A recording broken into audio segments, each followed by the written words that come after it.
యోహాను సువార్త 17వ అధ్యాయము 1వ వచనం. యేసు ఈ మాటలు చెప్పి ఆకాశం వైపు కన్నులెత్తి ఇట్లనెను, తండ్రి, నా గడియ వచ్చి ఉన్నది. 2 నీ కుమారుడు నిన్ను మహిమపరచునట్లు నీ కుమారుణ్ణి మహిమపరచుము.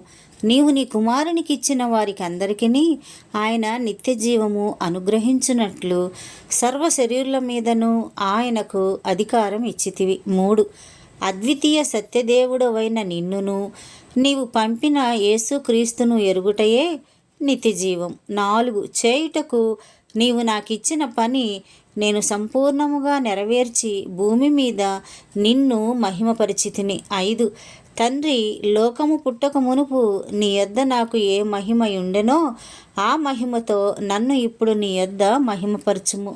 6 లోకము నుండి నీవు నాకు అనుగ్రహించిన మనుషులకు నీ నామమును ప్రత్యక్షపరిచితిని.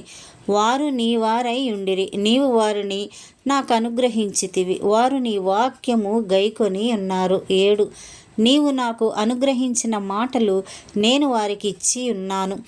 వారా మాటలను అంగీకరించి నేను నీ యొద్ద నుండి బయలుదేరి వచ్చితినని నిజముగా ఎరిగి నీవు నన్ను పంపితివని నమ్మిరు గనుక.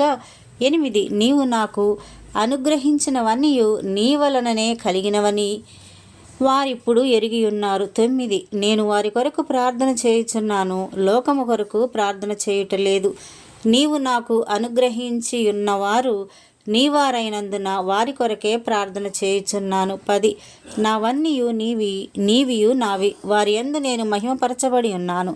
11 నేనికను లోకములో ఉండను గాని వీరు లోకంలో ఉన్నారు, నేను నీ యొద్దకు వచ్చుచున్నాను. పరిశుద్ధుడవైన తండ్రి, మనము ఏకమై ఉన్నలాగున వారును ఏకమై ఉండునట్లు నీవు నాకు అనుగ్రహించిన నీ నామమందు వారిని కాపాడము. 12 నేను వారి యొద్ద ఉండగా నీవు నాకు అనుగ్రహించిన వారిని నీ నామమందు కాపాడితిని.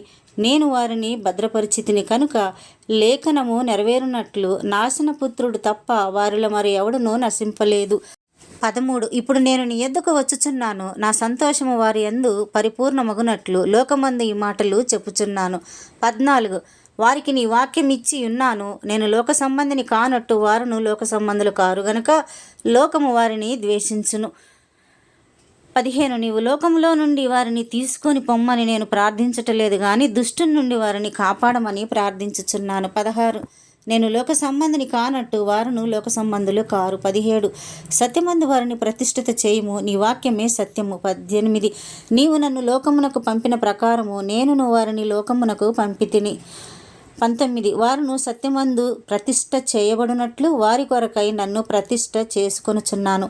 20-21 మరియు నీవు నన్ను పంపితివని లోకము నమ్మునట్లు తండ్రి నా యందు నీవును నీ యందు నేనును ఉన్నలాగున వారును మన యందు ఏకమై ఉండవలనని వారి కొరకు మాత్రము నేను ప్రార్థించటలేదు. వారి వాక్యము వలన నా యందు విశ్వాసముంచు వారందరూ ఏకమై ఉండవలనని వారి కొరకును ప్రార్థించుచున్నాను. 22 మనము ఏకమై ఉన్నలాగున వారును ఏకమై ఉండవలనని నీవు నాకు అనుగ్రహించిన మహిమను నేను వారికి ఇచ్చితిని. 23 వారి యందు నేనును నా యందు నీవును ఉండుట వలన వారు పరిపూర్ణులుగా చేయబడి ఏకముగా ఉన్నందున నీవు నన్ను పంపితివనియు నీవు నన్ను ప్రేమించినట్టే వారిని కూడా ప్రేమించితివనియు లోకము తెలుసుకొనున్నట్లు నాకు అనుగ్రహించిన మహిమను వారికి ఇచ్చితిని. 24 తండ్రి, నేనెక్కడ ఉందునో అక్కడ నీవు నాకు అనుగ్రహించిన వారును నాతో కూడా ఉండవలననియు నీవు నాకు అనుగ్రహించిన నా మహిమను వారు చూడవలననియు కోరుచున్నాను. జగత్ పునాది వేయబడక మునిపే నీవు నన్ను ప్రేమించితివి. 25 నీతి స్వరూపుడవగు తండ్రి, లోకము నిన్ను ఎరుగలేదు, నేను నిన్ను ఎరుగుదును. నీవు నన్ను పంపితివని వీరెరిగియున్నారు. 26 నీవు నా యందు ఉంచిన ప్రేమ వారి యందు ఉండునట్లును నేను వారి యందు ఉండునట్లును వారికి నీ నామము తెలియజేసితిని, ఇంకను తెలియజేసేదనని చెప్పెను.